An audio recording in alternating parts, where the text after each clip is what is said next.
I don't hear him. Do we know how many times? How many times you've been on? I thought it was 7 times. Right, yeah, this would be the 7th time? This would be the 7th time, yes. That's my birthday, the 7th, January 7th. Because you were actually... Oh, speaking of birthdays, you were telling me about something. We'll talk about that after. But 7 times you've been here. You've been here since the show started. I think you were our very first musical guest that we ever had. And welcome back. You look great. It's great to look great because I looked at some of the old shows when I didn't look so great.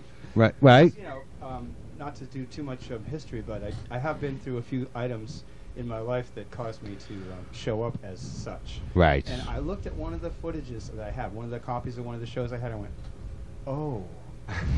So anyway, I've been through a lot of things. Yes, and you I got have. to the other side of those things. Good for you. I can tell you, I beat 3 cancers. Wow. You have. I'm I on know. the other side of cancer right now, and it's the happiest time of my life. Good for you. Good for you. And you do, and you sound. To me, I got not. it And now, don't take you know? this as an insult. I think you sound better than you've ever sounded before. I'm I mean, you happier than really I've ever sound been good. I before. mean, I've heard you. I've been a huge fan of yours. I followed you to the CBGBs. You know, everything about your voice, your music, your style, I love. So for me to have, every time you come here is just a huge, huge treat. And I just think you are getting better and better and better. That was just unbelievable. So that's what I'm up And to your these friends out there. days. I don't want to slight them. Dave. There's just Dave not and enough I. room for everybody in this little. Well, you know, I bet if we got the acoustic guitar in here, he could do a little bit of "Here Comes the Rain" again, which he did during rehearsal. I know it's hard to believe the show has a rehearsal, but there was one, and he did "Here Comes the Rain" again, the rhythmic song. That sounded great. I was hoping that we could. Annie. I want to meet. That's one person I want to meet. Annie Lennox? Yeah. Oh, she's a great guy. Can we arrange that? No, really. I want to Can we sing bring in with his her. guitar? That's what I really want to do. Can we? Would you do? Well, do you want? I rather. Wait, Mark. Mark, come on, Gary. Let me take over. In a little bit. Welcome to the Mark Parenteau show. Go ahead, Gary. You're in charge. There you go. What I want, can we? I would love you to play that song. We heard you do it, but can you do it without the whole? Can you do the whole thing like with the way you did it in rehearsal? Yeah. I know you want me to ask you to do another one of your songs. No, that's fine. I love the song. I only play covers that I love. Okay. I'll never play a song right. I hate. And it's raining. Well, let me tell you something. I know that, and that's why when I first heard it, I'm like, oh my God, he's playing it, because I did hear it online. You played it. It's on my YouTube site at a bar, and I know you don't play covers, but you really do that so good. I'm not a fan of people who do covers. Trust me, and you just do that so. You know what? I got a nice comment on my YouTube page. Somebody wrote, "This is the best cover on YouTube." Really? It's like I wrote back to the guy. No, they're I was not like, lying. Whoa, thanks. So, folks, let me just tell you this: it's been we're really trying to get Steven to do this, but. When you hear this, you're really going to appreciate if you like the Eurythmics and you like this song. But where are you playing? Where are you at these days? Where can we find you? I am looking for a booking agent. Really? Because Mark, can you help him? As it turns out, you look in the yellow pages, you look in online, and what you see is, well, especially online, you see lists and lists and lists and lists of cover bands, cover bands, cover bands, cover bands. Right. I'm looking for a booking agent that actually books listening rooms, like where people come to hear music they might not have heard before. And or like indie artists. I didn't even know that exists. Yeah, that's the problem. So that's why I can't tell you where I'm playing next, because I'm not a booking agent. I'm the artist, and I'm looking for somebody who wants to do that. But every time I see something about you on Facebook, you're playing at a club or something. Gigs here and there. Well, how do you get those gigs? Well, you don't want to be a gig. Okay, it's kind of embarrassing to say that I don't have any gigs because I'm too weird about doing the business side of what I'm supposed to be doing. You know? I get that. I would like to sing, play, write, record, be charming. So you need someone to get the gigs. I don't think I want to charm my way into like cutting business deals to get gigs. You know, I want Mark, you know people. Can't we get him a gig somewhere? It's a tricky business, but you know, I mean, there's no good reason. Steve's why got something to say here. Paul Perry shouldn't Big be Steve on stage. You know. Hey, Steven, as everyone in this building knows, I'm a booking agent, and I can have you playing at Sal's Hot Dog Stands tomorrow afternoon if you want. Hey, I'll play just about anywhere. I did a lot of private parties this summer, and a lot of impromptu events, some of them with and without clothes. Without clothes? Well, do tell. To perform is very naked. Really? To actually perform naked also. No, you're lying. Yeah, I'm not. You got asked to play somewhere naked. No, I didn't get asked to. It was already there.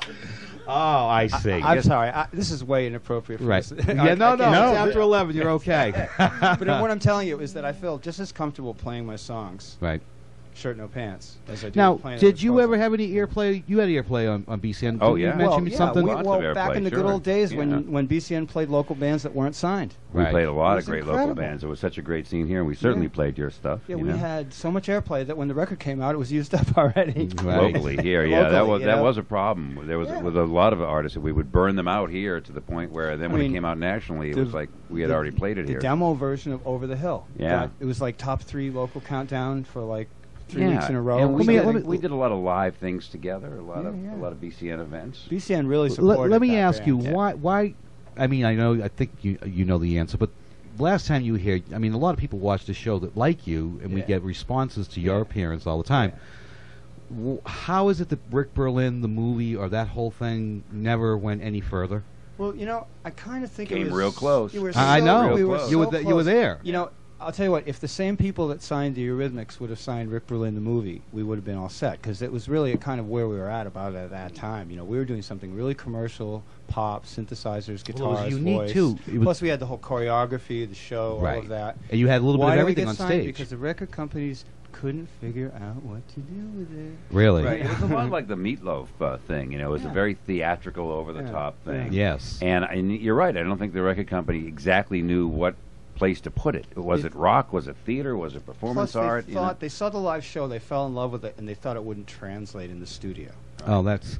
I mean, like I said, I followed you to the CBGBs in New York City to see Rick Berlin live. It was just an amazing show. I saw you at the Channel. I've just never seen anything like that ever since. I've never seen anything like it since. I mean, their show was unique. There was theater, there was drama, there was music, there was costumes, and beautiful people on stage, and it was just. We did one Halloween where the boys were girls and the girls were boys. That was amazing stuff. I got to be Cher that night. All right, so we're gonna get you to do one more song. Yeah. Will you do that song for us? Get the acoustic in here. Because now you see, here's how it works, Stephen. You should know this. Stephen, you should know from being on this program.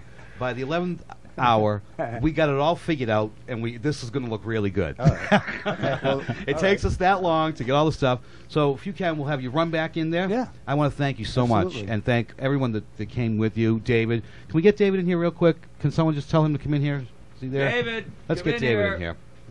I know we don't have enough room, but Stevie Kim will work some magic here. Yeah. Is he going to play in here? Wow. No. You're gonna go up there and play it for me. Yeah. Didn't seem to fly. You got to get some camera. There he is. Yeah, there he is.